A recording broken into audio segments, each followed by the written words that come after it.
Comment passer de cette image-là à cette image-là? C'est ce qu'on va voir dans cette vidéo, vous allez voir, c'est super simple. Donc pour commencer, ce qu'on fait, c'est tout simplement que je mets l'image de base sur Remini. Donc si vous n'avez pas Remini, il y a des outils gratuits, parce que Remini du coup c'est payant. Donc les outils gratuits c'est Pixel Cut par exemple. Je pourrais vous mettre le lien dans la description. Du coup là ce que je viens faire c'est m'attaquer au Camera Raw pour corriger toutes les lumières, les couleurs, les textures. Donc je touche un peu à tous les paramètres, principalement au panneau que vous voyez ouvert dans la vidéo, donc netteté, étalonnage en bas qui est cool pour régler les couleurs. Après là je vais venir assombrir les cheveux parce que je trouvais qu'avec le caméra rouge j'avais un peu trop rendu les cheveux lumineux alors que c'est pas super important.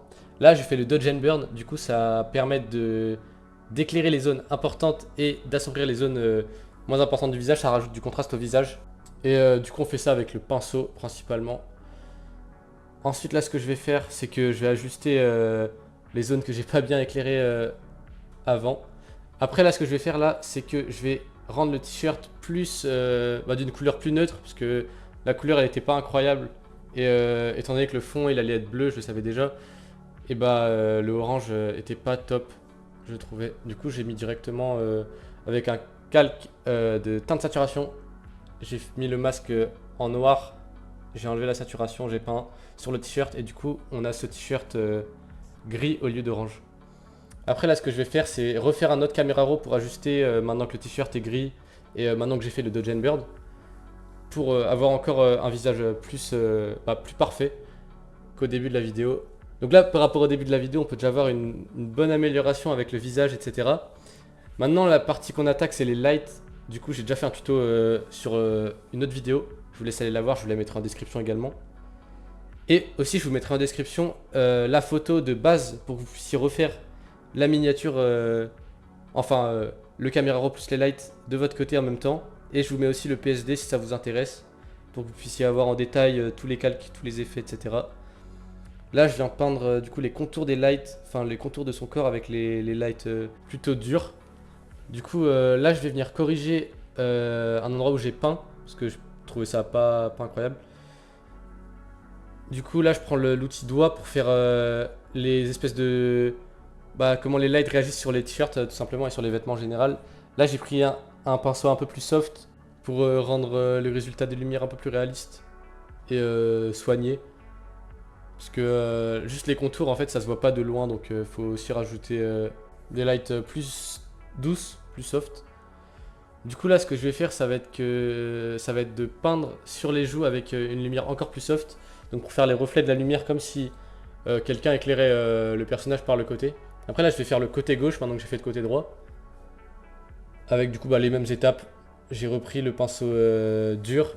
Après je prends le pinceau un peu plus doux. Et après je prends le pinceau encore plus doux. Là j'essaie de faire des lights sur le nez. Mais je trouvais que ça rendait pas super bien. Du coup j'ai annulé directement.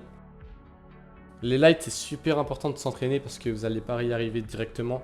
Vous pouvez vous aider de mon tuto sur la chaîne pour déjà avoir les bases et après vous répétez plein de fois. Vous pouvez prendre du coup cette image qui sera dans la description pour vous entraîner et aussi regarder dans le PSD comment j'ai fait, combien il y a de calques, etc.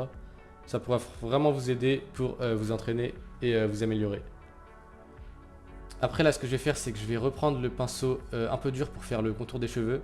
Donc comme on a fait de l'autre côté déjà.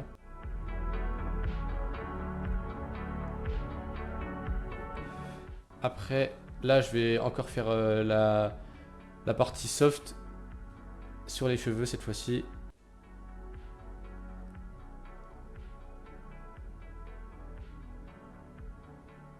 Et là, du coup, je vais faire la partie soft sur les joues avec le pinceau le plus doux. Donc, je pourrais vous mettre le pinceau dans la description aussi. Je ferai un dossier Drive avec toutes les ressources. Donc, les ressources pour les lights, le pinceau, le PSD et la photo du mec original. Hop, après là je viens faire une vignette sur le fond pour que le perso ressorte plus avec les lumières. Et là je vais bientôt passer au avant-après, du coup on va voir le résultat final par rapport à ce qui était au début. Et franchement ça s'est plutôt bien amélioré. Là je fais le caméra raw final. C'est assez important en vrai sur toutes les miniatures, il faut faire ça. Parce que ça permet vraiment de régler, de faire les finitions, de votre miniature. Hop. Et là, je viens faire les zones de flou. Donc flouter les côtés pour faire ressortir encore plus le centre. Je vais également flouter en haut sur ses cheveux. Et là, je viens juste réajuster un peu la couleur de sa peau parce que j'aimais pas trop. Et là, voilà l'image de base et celle de la fin. Donc on peut voir une bonne grosse différence. Donc si ça vous a aidé, je vous laisse vous abonner et aller prendre vos ressources dans la description. Allez, à la prochaine!